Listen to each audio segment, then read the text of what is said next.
Six p.m. Pakistan Standard Time. Assalamu alaikum. This is Radio Pakistan. The news read by Daman Zaman. The headline: The Prime Minister is in Quetta to review the overall security situation in Balochistan in the wake of the tragic incident of the Jafar Express train. The National Assembly, in a unanimously passed resolution today, strongly condemned the hijacking of the Jafar Express train and appreciated the security forces for saving precious lives.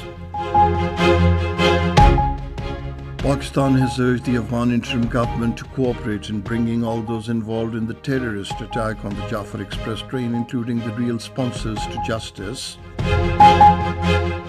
Bahrain has lauded the Pakistan Armed Forces for their sacrifices in the fight against terrorism.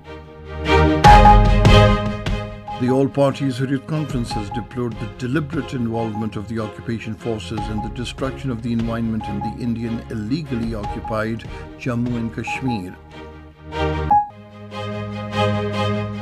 The group of 7 foreign ministers are gathering in Canada today to deliberate upon the rising tensions between the American allies and President Donald Trump.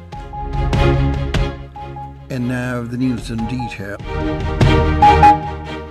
The Prime Minister Mohammad Shahbaz Sharif is in Quetta on a day-long visit to express solidarity with the people of the province.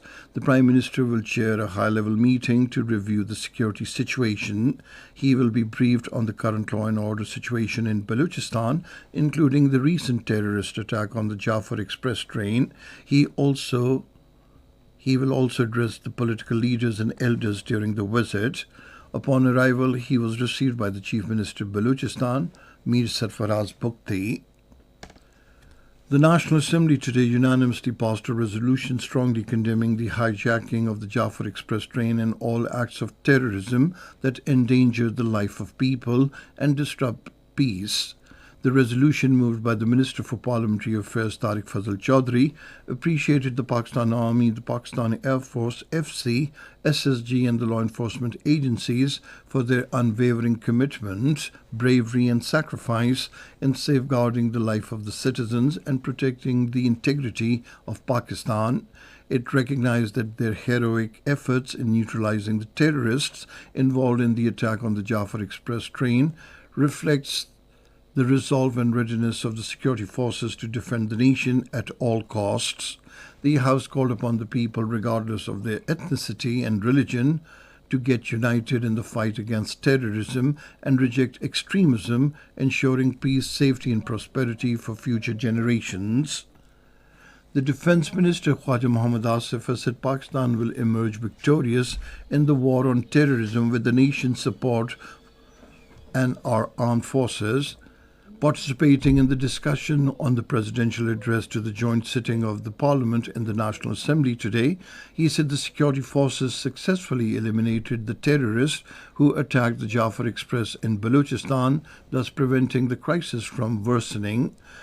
Taking the floor, the chairman, Pakistan People's Party, Bilawal Bhutto Zardari, paid tributes to the brave security forces for taking on the terrorists and managing to save a substantial number of passengers. He emphasized the need for unity in political ranks and consensus to once again defeat the terrorists. The House will now meet tomorrow at 11:30 a.m. Pakistan says the terrorist attack on Jafar Express train near Sibbi in Balochistan was orchestrated and directed by terrorist ringleaders operating from abroad. At the weekly media briefing in Islamabad today, the Foreign Office spokesperson Shafqat Ali Khan said the terrorists were in direct communication with the Afghanistan-based planners throughout the incident. The spokesperson said Pakistan has repeatedly asked the interim Afghan government to deny the use of its soil for terrorist groups like Balochistan Liberation Army against Pakistan. He urged Afghanistan to hold the perpetrators, organizers, and financiers of this reprehensible act of terrorism accountable and cooperate with the government of Pakistan in bringing all those who were concerned with the attack, including the real sponsors of terrorism, to justice. Replying to a question regarding the latest statement of the Indian Defence Minister Rajnath Singh about Azad Jammu and Kashmir, the spokesperson said the remarks are unwarranted and delusional. He said these remarks cannot divert the international attention from the well-documented human rights violations in the Indian illegally occupied Jammu and Kashmir. The spokesperson said instead of showing concern about the people of Azad Jammu and Kashmir, the Indian leaders should grant the people of the Indian illegally occupied Jammu and Kashmir their fundamental rights, especially inalienable right to self-determination. Turning to Palestine, Shafqat Ali Khan said Pakistan unequivocally condemns Israel's blockade of humanitarian aid and halting of electricity supply to Gaza. This is Radio Pakistan giving you the news. The commander of Bahrain National Guard, General Sheikh Mohammed bin Isa bin Salman Al Khalifa, called on the Chairman Joint Chiefs of Staff Committee, General Sahir Shamshad Mirza, in Rawalpindi today.